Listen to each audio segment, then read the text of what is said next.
Chegamos ao capítulo 3 do livro de Romanos, onde tem aquele famoso versículo que fala que todos pecaram, né? Todos os homens estão incluídos aí na condição de pecador. Vamos ver Paulo também respondendo às objeções, vamos ver muitas coisas interessantes nesse capítulo 3. Então, Romanos, capítulo 3, que começa assim. Qual é, pois, a vantagem do judeu? Ou qual a utilidade da circuncisão? Muitas sobre todos os aspectos, principalmente porque aos judeus foram confiados os oráculos de Deus. E daí? Se alguns não creram, a incredulidade deles virá desfazer a fidelidade de Deus? Deixa eu ler de novo. A incredulidade deles virá desfazer a fidelidade de Deus?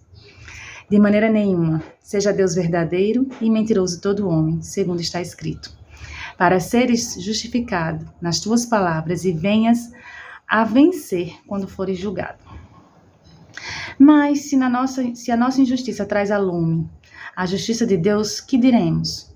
Porventura será Deus injusto por aplicar a sua ira? Falo como homem. Certo que não.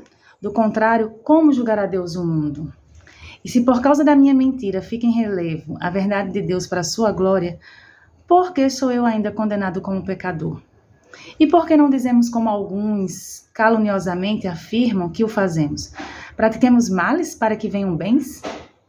A condenação destes é justa. Que se conclui? Temos nós qualquer vantagem? Não, de forma nenhuma, pois já temos demonstrado que todos, tanto judeus como gregos, estão debaixo do pecado. Como está escrito, não há justo, nem um sequer. Não há quem entenda, não há quem busque a Deus, todos se extraviaram. A uma se fizeram inúteis, não há quem faça o bem, não há nenhum sequer. A garganta deles é sepulcro aberto, com a língua urdem e engano. Veneno de víbora está nos seus lábios.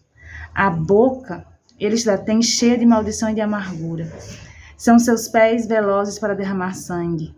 Nos seus caminhos há destruição e miséria. Desconhecerão o caminho da paz.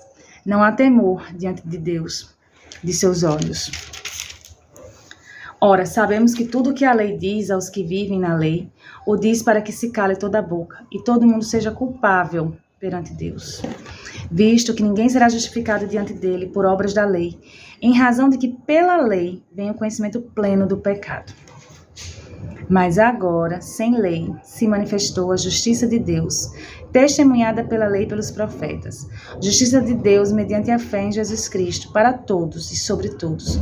Os que creem porque não há distinção, pois todos pecaram e carecem da glória de Deus, sendo justificados gratuitamente por sua graça, mediante a redenção que há em Cristo Jesus, a quem Deus propôs no seu sangue, como propiciação, mediante a fé, para manifestar a sua justiça, por ter Deus, na sua tolerância, deixado impunes os pecados anteriormente cometidos, tendo em vista a manifestação da sua justiça no tempo presente, para ele mesmo ser justo e o justificador daquele que tem fé em Jesus.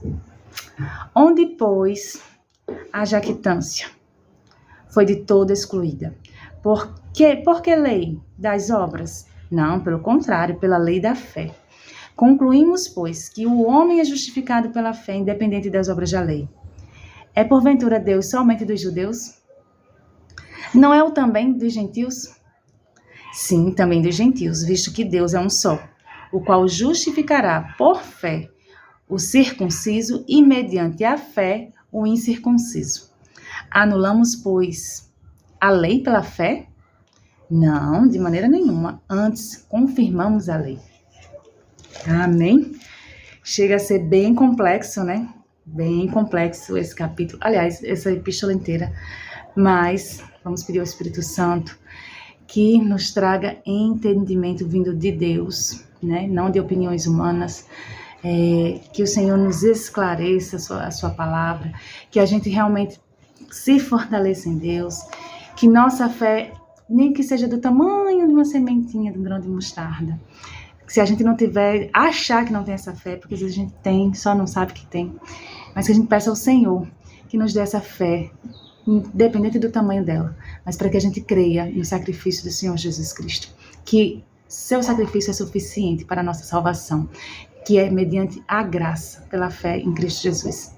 Amém? Deus abençoe sua vida e até o próximo capítulo.